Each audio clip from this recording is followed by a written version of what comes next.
किसी ने बड़े कमाल की बात कही है कि दिमाग को या तो आप कंट्रोल करो या फिर ये आपको कंट्रोल करेगा। सब कुछ आप पर डिपेंड करता है।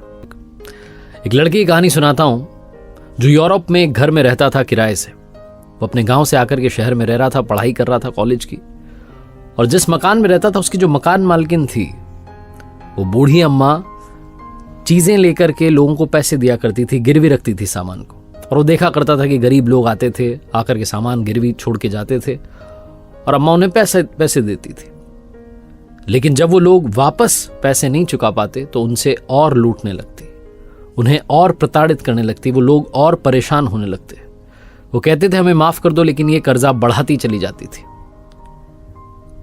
ये लड़का जब भी उस बूढ़ी अम्मा को देखता था, अपनी मकान मालकिन को देखता था, इसको बहुत गुस्सा आता था कि क्या औरत है, क्या कर रही है, गरीब लोगों के साथ में ऐसा कर रही है, माफ क्यों नहीं कर देती कर्जा। वो ये सब देख करके परेशान हो रहा होता था, रोज सोच रहा होता था कि इसका तो गला जाकर के दबा दो। एक दिन उसके घर से पैसे आना बंद हो गए, कम्युनिकेशन भी नहीं हो पा रहा था, कम्युनिकेट नहीं कर पा रहा था घर पर कि बात क्या हुई है। फिर एक दिन तार आया कि पिताजी की तबीयत खराब है, पैसे नहीं भेज पाएंगे। ये वापस घर जाना चाहता था लेकिन इसके पास में पैसे खत्म हो गए थे। मजबूरन इसे अपनी मकान मालकिन के पास जाना पड़ा, उस बूढ़ी अम्मा के पास जाना पड़ा। अब इसने सोचा कि क्या मैं उनको गिरवी रखने के लिए सामान दूं, तो इसने अपनी घड़ी दे दी। शाम का समय था, वो बूढ़ी अम्मा अपने हॉल में बैठी हुई थी। जाकर के इसने अपनी घड़ी दी और कहा कि मुझे पैसे चाहिए। वो जो बूढ़ी अम्मा थी वो गई हॉल में और जो खिड़की थी जहां से थोड़ी सी रोशनी आ रही थी वहां जाकर के उस घड़ी को देखने लगी कि ये जो घड़ी है इसमें कुछ है भी कि नहीं है, कुछ कीमत है भी कि नहीं, और इसके हिसाब से पैसे दे दूंगी।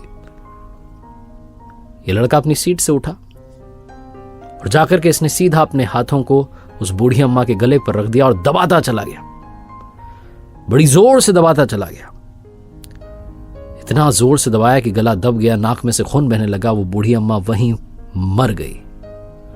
और जैसे ही वो खून इसकी उंगलियों पर आया, ये चौंक गया, ये डर गया। इसने तुरंत उस बूढ़ी अम्मा को छोड़ा और कहने लगा मैंने नहीं मारा, मैंने नहीं मारा। पुलिस इसे पकड़ के ले जा रही थी और ये कह रहा था मैंने नहीं मारा, मैं कैसे मार सकता हूं। इसने नहीं मारा। वो 2 साल से जो इसके दिमाग में थॉट्स चल रहे थे, ये देख रहा होता था और सोच रहा होता था कि इसका तो गला दबा दूं, उस थॉट ने बूढ़ी अम्मा को मारा।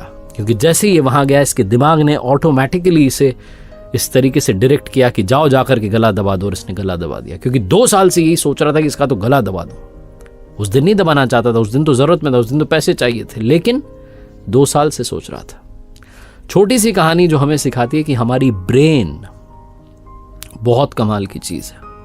या तो आप इसे कंट्रोल करेंगे या ये आपको कंट्रोल करेगी।